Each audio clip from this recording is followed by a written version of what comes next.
Do you want to talk about your name? So my name is Maisie and I'm a Baptist. Your thoughts is just actually on Christmas and what it means to you. So Christmas is obviously a time that we celebrate Jesus' birth and coming into the world. It's God's representative, but it's also He was there to save the world and just take away the sins eventually. And what's it mean to you? I guess it shows that you're not alone and that God didn't just leave you. He did send His Son to die for us, and He did care. And how do you celebrate it? We have family round at Christmas, and we go to church, we do hymns and worship, and just, I guess, sharing the celebration. And Lent?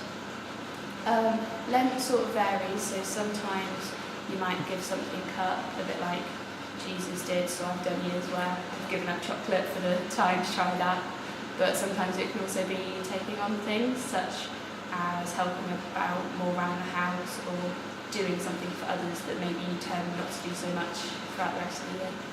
And what are you giving up this year? This year, I haven't really. We still had the chocolate cake left, so I kind of didn't do that one this year. But I think definitely more giving, trying to just be more helpful and be a better person. And what does Easter mean to you as a Baptist? So Easter is obviously when Jesus gave His life to take the sins, but also gave us a chance to come to heaven and to not be separated from God. It meant that we can be with Him and And what do you do at Easter? Is there anything special? So we go to church.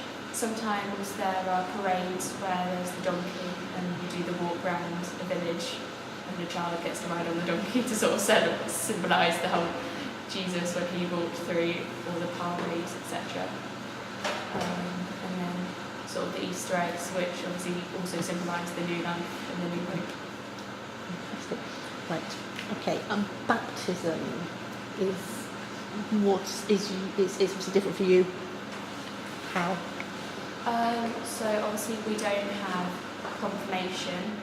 So for us, the baptism is very similar, but in the fact that you are usually of a certain age where you can choose for yourself that this is what you want to give your life to, and that you want to start again as a Christian, declaring your faith, but also coming up anew in Jesus.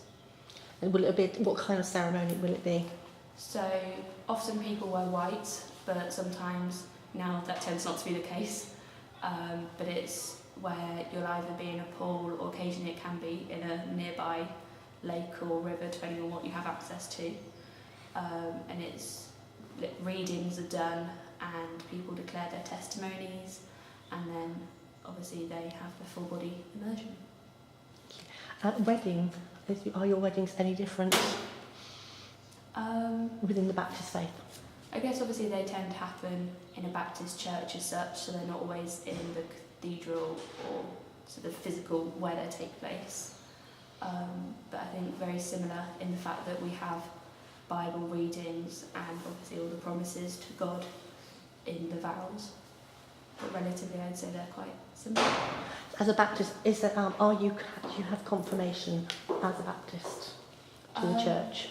So you have your dedication often when you're a child, which is where your parents say that they want to sort of try and keep you in that church faith.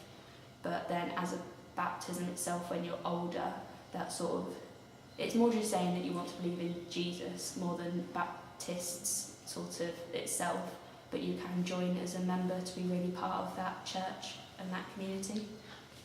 Are there any dietary laws within your baptism? No, so we still eat meat on Fridays and Good Fridays and what have you. And I mean, we take communion, which can vary from, which is usually bread and wine. But yeah, it's relatively normal. Thank you. All right.